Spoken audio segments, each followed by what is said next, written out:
keras.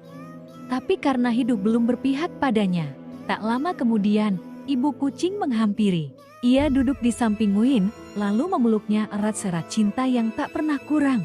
Dengan suara bergetar, ibu kucing berbisik, "Maafkan ibu. Nak, ibu belum bisa menyekolahkanmu seperti mereka." Wayne terdiam, lalu ia membalas pelukan itu lebih erat dari sebelumnya. Karena ia tahu, meski belum bisa sekolah, ia tetap punya ibu yang mencintainya sepenuh hati.